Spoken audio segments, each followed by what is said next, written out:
Lorsqu'un virus ou une bactérie a réussi à franchir la première barrière de défense de l'organisme, qu'on appelle la réaction innée, une deuxième ligne se met en action. C'est l'immunité adaptative. Ce deuxième bouclier protecteur fait appel à des globules blancs spécifiques aux vertébrés, les lymphocytes. Les lymphocytes sont des cellules très spécialisées capables de s'opposer à un antigène agresseur et un seul. Il y a en principe dans notre corps autant de types de lymphocytes que de types d'antigènes.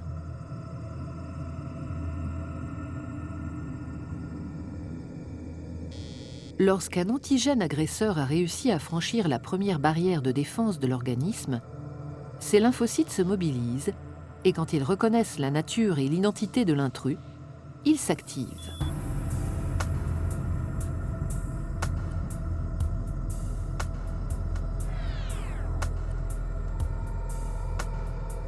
Dans le cas de la grippe, par exemple, le virus est dit endocellulaire, ce qui veut dire qu'il exerce son pouvoir infectieux en s'insérant au cœur même de la cellule.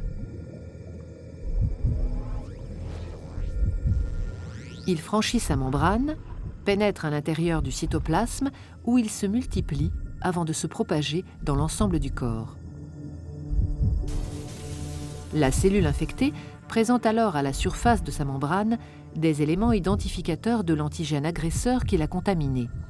On les appelle peptides antigéniques. La cellule est à partir de ce moment-là considérée comme étrangère à l'organisme. Contre ces antigènes se logeant au cœur des cellules, la réponse de l'immunité adaptative est dite à médiation cellulaire. Tout commence lors de la réaction inflammatoire. À ce moment-là, certaines cellules immunitaires, les cellules présentatrices d'antigènes qui ont été les premières à entrer en contact avec l'antigène agresseur, captent son identité et la présentent à leur surface. Les cellules dendritiques exposent le peptide de l'antigène. Jouant un rôle de messager, ces cellules présentatrices d'antigènes, dès lors porteuses du peptide, la fiche d'identité de l'agresseur, migrent vers les ganglions lymphatiques où résident des lymphocytes T4 et T8 dormants. Elles présentent le peptide collecté aux lymphocytes spécialisés dans la réaction à l'antigène présent dans le corps et à celui-là seulement.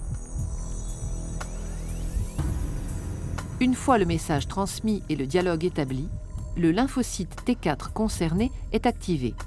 Il va devenir une véritable plaque tournante de la réaction qui va suivre. Il commence par se multiplier en un grand nombre de clones. C'est ce qu'on appelle la mitose.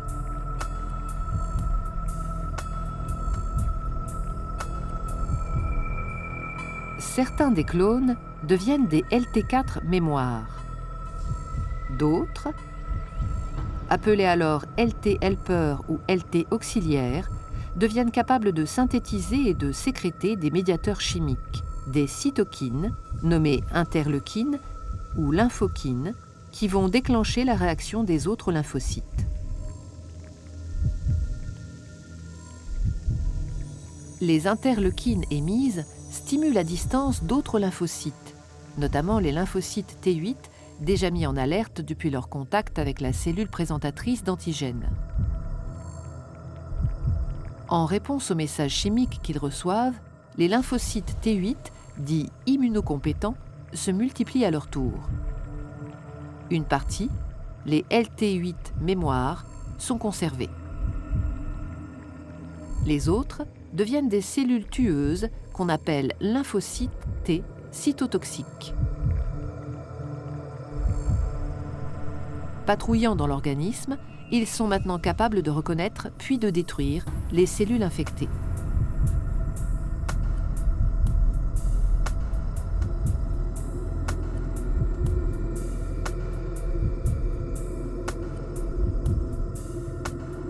Mais d'autres agents infectieux peuvent agir en demeurant à l'extérieur des cellules.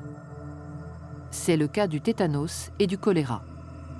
Contre ces antigènes agresseurs nommés extracellulaires, la réponse adaptative est dite à médiation humorale.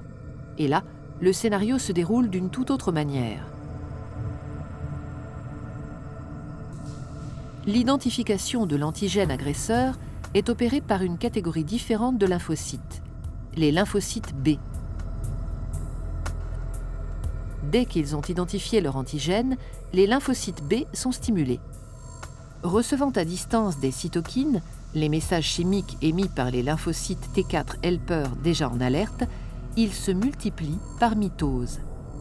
Une partie est encore une fois stockée comme LB mémoire. Les autres clones se transforment en plasmocytes anti-antigènes.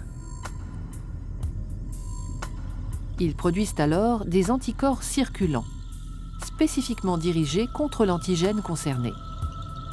Ces anticorps circulants sont sécrétés en grande quantité dans le plasma, à raison de 2000 à 5000 à la seconde. Dès qu'ils rencontrent l'antigène agresseur, ils se lient à lui en nombre et forment une sorte de filet qui le neutralise. Toutes les cellules mortes, ainsi que les débris cellulaires résultant de la réponse immunitaire, sont éliminés par les macrophages, les éboueurs du corps humain.